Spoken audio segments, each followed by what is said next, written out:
Hola, back again. My name is Gabriella Simone. Welcome to another episode of Food as Medicine, where I aim to empower you to do exactly that. Use your food as medicine. Today, we're going to be talking about gas, why it happens, and what it could be telling you about your digestion. Whether you're someone that experiences just a little bloating after meals or chronic discomfort, it could be your body signaling to you that there's a deeper issue within your gut. So stick around whilst I break down the symptoms, causes, and actionable steps that you can take to tackle this very common problem. Okay, so there are two types of gas: chronic or habitual gas, or severe acute gas. Acute gas can simply be from swallowing too much air or from minor digestive upset. Chronic gas, however, is a bigger concern and is often made up of methane. And the reason why methane is a problem is because it depletes the short-chain fatty acids within your colon, which are essential for gut health. And over time, this depletion can lead to colon issues like polyps or more severe issues like colon cancer. So let's look at some of the symptoms of gas that go beyond just passing it. These can include uncomfortable feelings after eating normal amounts of food, bloating or swelling in the abdomen, abdominal pain, excessive release of gas, another one that we're very familiar with, heartburn. So you may be wondering now, well, what causes this? Some of the common culprits are things that cause irritation to your GI tract, like alcohol, caffeine, sugar, and processed oils. Another one to look out for is nutrient deficiencies, not having enough enzymes to break down the food properly. Food allergies, stress, bacteria imbalances, candida, parasites, or even SIBO. SIBO meaning small intestinal bacterial overgrowth. Now the fun part. Which lifestyle food and supplemental treatments can you introduce to mitigate these discomforts? First, let's look at a lifestyle change that is seriously overlooked and that you probably wouldn't even think of. And it's something as simple as just chewing your food properly. This really helps digestion to start off on the right foot. And when I say chew your food properly, I mean 20 to 50 times so that the food in your mouth is already a paste-like consistency before you swallow it. Another interesting one is a colon massage. You can go and get these, I believe. However, you can give them to yourself by just following the path of your colon, which can help to ease discomfort. Also, some really gentle exercise like walking, yoga, some wind relieving poses can really help to move and get rid of some of that trapped gas. Now for my favourite part, one of my favourite parts, food. We all love food. However, there are some dietary changes that may really help you in this case.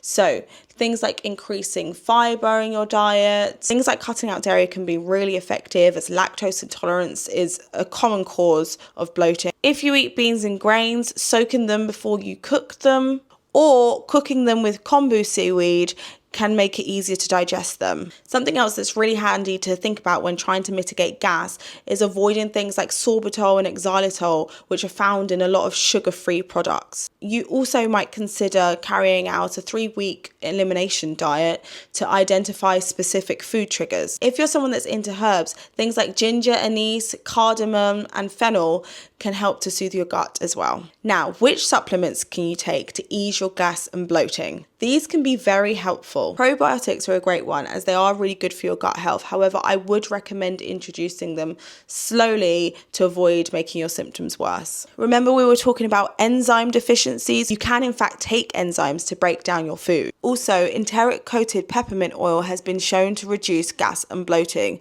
It's been specially coated so that it can withstand the gases in the gut and only dissolves once it reaches the small intestine. Activated charcoal is also a good one for occasional relief. Also, if you like herbal teas, you can try steeping half a teaspoon of fennel seeds in hot water 3 times a day, and that's a really good natural remedy. And the last one, which a lot of us are familiar with already, is taking fermented apple cider vinegar before meals or with meals, as this is really good for digestion as well. So if you try all of these natural remedies and you're not getting anywhere, it may be time to dig a little bit deeper with some functional testing. These are the tests that can give you a deeper insight into the causes of gas and bloating, like food sensitivity, bacterial imbalances, and overgrowths. Just so you have the names of some tests that you can walk away with, I'm going to give you a list of them now.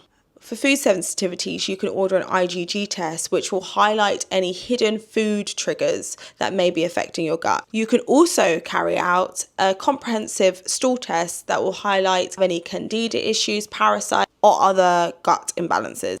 There are also organic acid tests that you can do, which identify any yeast or metabolic concerns. And lastly, a hydrogen SIBO breath test, which can confirm any bacterial overgrowth in your small intestine. So the good news, guys, is that gas doesn't have to control your life. By understanding the symptoms, causes, and making small lifestyle changes, as well as using tools if you absolutely have to, like functional testing, you can find relief and take control of your digestive health. So if you did find this video helpful, like the video, share it with anyone that you feel may need help with gas and bloating. And also, please drop any questions that you may have in the comments. I would love to hear from you. And of course, don't forget to hit the bell button so you can get notified when I release more tips on how you can use your food as medicine.